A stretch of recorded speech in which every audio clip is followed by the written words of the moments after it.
Okay, I'm going to do 3 Flaming Lips songs. The new ones are off the new EP, which I've actually got a copy of it with it just me just now. It's available as a pack of guzzle puzzles. And each of these is infused with 1 microdot, sort of acid microdot, which means you sing back the song when you put a combination eat them. They only works once live. I got to say though, I think the songwriting's been really bad recently. I mean, some of these songs sound written by me, you know. But see, this one comes out like.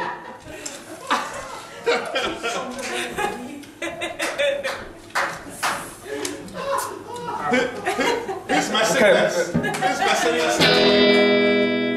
It's coming. It's coming. Britpop was over and skunk rock didn't take. Lanigan Love's debut was still 6 long years away. What can we do? Thought Steve Sutherland, and then he found an album by a Buffalo-based band. Do you remember when Deserters songs came along? Oh yeah, it was the greatest album in the world for a while. Do you remember when Deserters songs came along? Oh yeah, it was the greatest album in the world for a while. Oh, for a while. It was the greatest album in the world, yes, for a while. So won't you be my girl?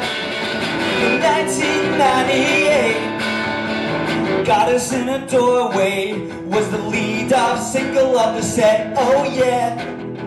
It later inspired the title of Mick Jagger's 2001 solo album.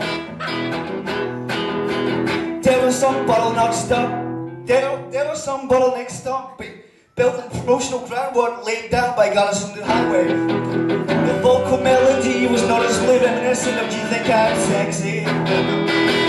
Oh yes it was. But still it was the coolest album in the world. Oh yes it was. Now won't you be my girl? In 1998, before the dream faded. Okay, that one's running. So I'm gonna take another pill. Another one of the new Flaming Lips. I mean, that was pretty terrible. I could have written that. But, oh wait, another new Flaming Lips song is coming. Oh, it's coming out right. The soft bulletin, it made it cool again to like the Flaming Lips. Yes, everybody thought they were hip when they bought that album. The soft bulletin, it made it cool again to listen to the Flaming Lips. Yes, the word on the music press his lips that they finally found it. The pet sounds of the 1990s, well, that's not for me to say. But give it another 20 years and I can see it going that way. The Pitchfork review, they didn't give it 2, they gave it a perfect 10. Yes, even Paul Merton couldn't have written that album. And down at all tomorrow's parties, when they played the thing in its entirety, those who were lucky enough to see it said it set the night on fire. Better than the soft machine, better than the soft parade. It was better than the soft boys, better than the softies, better than the electric soft parade. It was better than Soft Cell. It was better than Emily Haynes and her soft skeleton. It was better than Mr. Soft by Cockney Rebel, yeah, the soft bulletin. That was even worse. They've lost it. Mikey Dot. It's coming into effect.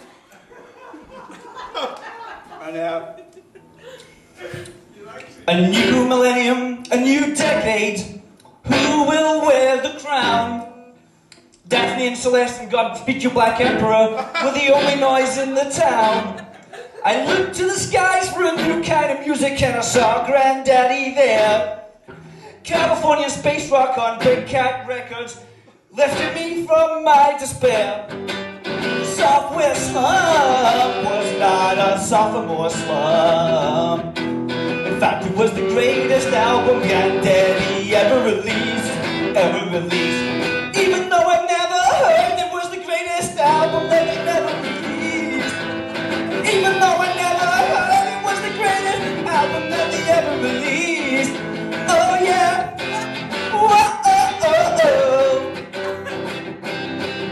There's been so much music in the last 12 years that it's hard to keep track. Grime rappers dancing in a Liverpool street while Amy went back to black. Good vibrations, assassinations, and Jamiroquai's dynamite. But there's one record I always turn to turn my darkness into light. The sophomore slump was not a sophomore slump. Even though I called it a sophomore slump in the previous line. Even though I never heard it was the greatest album that they ever released. Even though I never heard it was the greatest album Granddaddy ever released. Oh yeah, oh yeah, oh yeah, oh yeah, oh yeah. Granddaddy, Granddaddy.